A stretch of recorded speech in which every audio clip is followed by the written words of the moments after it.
ऐसी कौन सी स्त्री है जो बिना मां के पैदा हुए जाने रहस्य। जय श्री कृष्ण।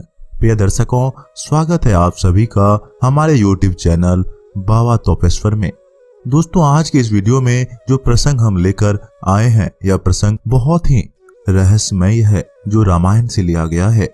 आप इस प्रसंग से जानेंगे कि एक ऐसी स्त्री हुई है जिसके कोई मां नहीं थी, जो बिना मां के पैदा हुए, जिसका जन्म बिना मां के हुआ था। यह सुनकर के बहुत असमंजस में पड़ गए होंगे कि बिना मां के ना तो कोई पुत्र पैदा हो सकता है और ना ही कोई पुत्री पैदा हो सकती है। फिर ऐसी कौन सी स्त्री हुई है, तो यह जानते हैं आज के प्रसंग में। लेकिन हमारी वीडियो की समाप्ति तक बने रहें। दोस्तों, अगर आप इस चैनल पर पहली बार आए हैं तो चैनल को अभी सब्सक्राइब करें और साथ ही साथ बेल आइकन को प्रेस कर लें, ताकि आप तक हमारी वीडियो का नोटिफिकेशन सबसे पहले प्राप्त हो सके। दोस्तों, एक समय की बात है, 3 दोस्त रहते थे। एक दर्जी था, एक बराही था और एक जाति का सुनार था। तीनों दोस्त में गुड मित्रता थी। एक दिन तीनों दोस्त अपनी स्त्रियों के कहने के अनुसार अपना धन माल लेकर के यह बिजनेस करने के लिए दूसरे देश के लिए चल देते हैं। चलते चलते यह भयानक जंगल में जब पहुंचे, इन्हें शाम हो गई। तीनों ने विचार किया कि अगर कहीं गांव में ठहरेंगे तो हमारे माल हड़प लेगा।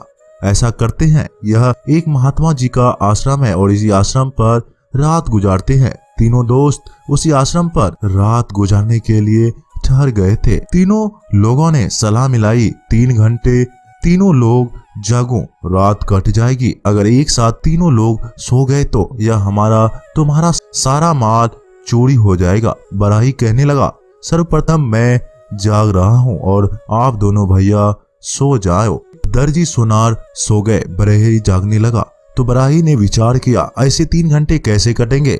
चलो कुछ लकड़ी की कोई वस्तु का निर्माण करते हैं, कोई सुंदर वस्तु बनाते हैं। बराही जो था सुंदर वस्तु लकड़ी की बनाने लगा और उसने एक बहुत ही सुंदर लकड़ी की स्त्री बना करके तैयार कर दी और वह सो गया। दर्जी जगा। दर्जी ने देखा उस लकड़ी की स्त्री की और तो बहुत देखने में सुंदर लग रही थी। दर्जी सोचने लगा, हमारे मित्र ने लकड़ी की बहुत सुंदर एक स्त्री बनाई है, क्यों ना अब थोड़ा सा काम करके इसे वस्त्र बना करके इसे पहना दें। दर्जी ने वस्त्र और उस स्त्री, जो स्त्री लकड़ी की थी, दर्जी ने वो वस्त्र पहना दिए और उसका टाइम हुआ, वह सो गया।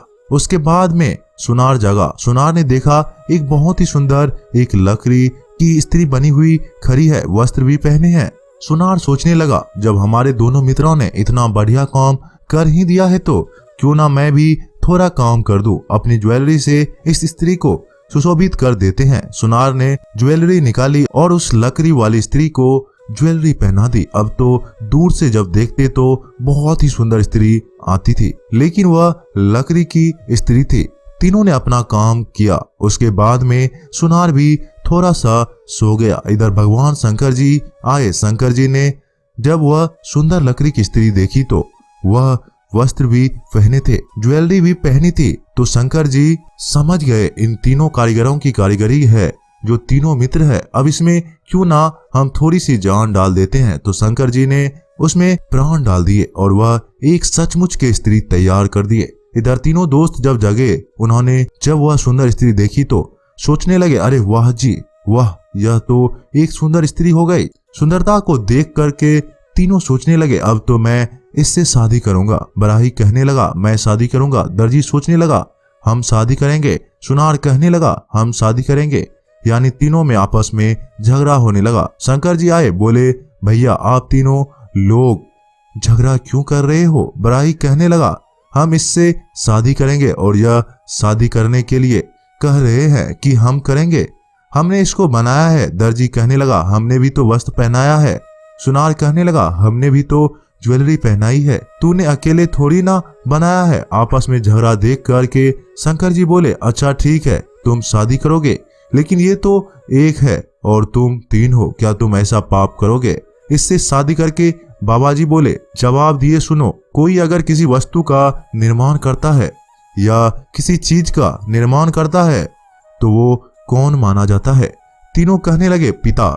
जवाब दिया तो तुम्हारी एक पुत्री हुई है, तुम तीनों पिता हुए और तुम इससे शादी करना चाहते हो। तुम्हारी अकल है या अकल कहीं खो दी? दोस्तों, तीनों मित्र ने अपने सिर झुका लिया और उसके बाद में माफी मांगी भोलेनाथ से। इधर उसी स्त्री को लेकर के भोले बाबा कैलाश पर्वत पर गए। पार्वती जी ने देखा यह कौन ले आए, सारी बात बताई। यह हमारी बेटी है, हमारी पुत्री है। उसी पुत्री का नाम अहिल्या रखा गया। दोस्तों, उसी पुत्री का नाम शंकर जी ने अहिल्या रखा था। तो एक अहिल्या ही एक ऐसी स्त्री हुई है जिसकी कोई मां नहीं थी, जिसका जन्म इसी तरीके से हुआ था। वैसे तो बताया जाता है कि अहिल्या जी ब्रह्मा जी की मानस पुत्री है।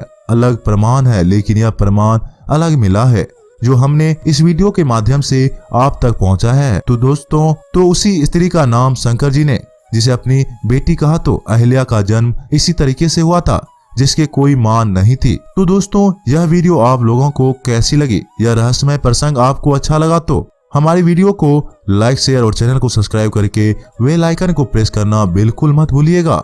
मैं आप लोगों से जल्दी मिलता हूँ एक नई वीडियो के साथ। तब तक के लिए बहुत बहुत धन्यवाद।